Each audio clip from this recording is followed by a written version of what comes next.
سعودی عرب میں پاکستان تحریک انصاف کی جانب سے تقریب منعقد کی گئی، جس میں سفارت خانہ پاکستان کے افسران، پارٹی ارکان اور کمیونٹی کی دیگر اہم شخصیات کو بھی مدعو کیا گیا تھا۔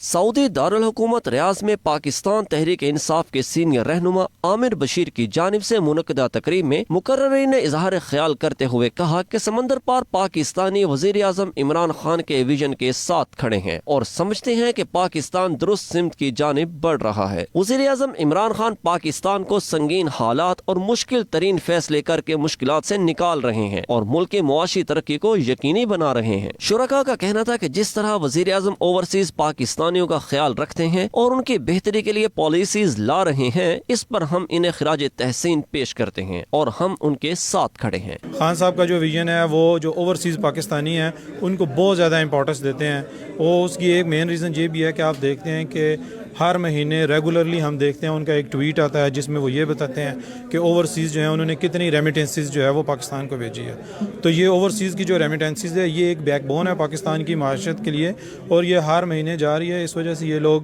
آپ دیکھ رہے ہیں کہ پی ٹی آئی اس پہ کام کر رہی ہے۔ اوورسیز پاکستانیوں کو ووٹ کا رائٹ بھی ملنا چاہیے، اور ان لوگوں کو ایک اسپیشل جو آپ کہہ سکتے ہیں کہ پاکستان جائیں واپس تو اچھا جو ہے ویلکم بھی ہونا چاہیے۔ سفارت خانہ پاکستان کے ویلفیئر اتاشی نوید افضال کا کہنا تھا کہ وزیر اعظم پاکستان عمران خان اور معاون خصوصی ذوالفقار بخاری کی جانب سے واضح ہدایات ہیں کہ اوورسیز پاکستانیوں کی خدمت کو یقینی بنایا جائے، جس کے لیے سفارت خانہ پاکستان اپنے ورکرز کے مسائل حل کرنے کے لیے ہر ممکنہ اقدامات کر رہا ہے۔ پی ٹی آئی کا جو ہے پلیٹ فارم ہے، پی ٹی آئی کی سرکار ہے، اور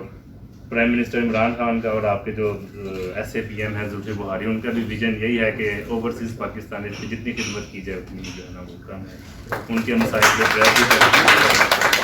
اور ہماری پوری کوشش ہے کہ ہم جو ہے نا ان کے ویژن کو تکمیل کریں آپ لوگوں کے ساتھ مل کر۔ تقریب سے منیر احمد شاد، عبداللہ ملک، بخت شیر خان، ڈاکٹر ندیم بھٹی، شبریز اختر، ناصر حبیب، سلمان شاہد اور دیگر نے بھی اظہار خیال کیا۔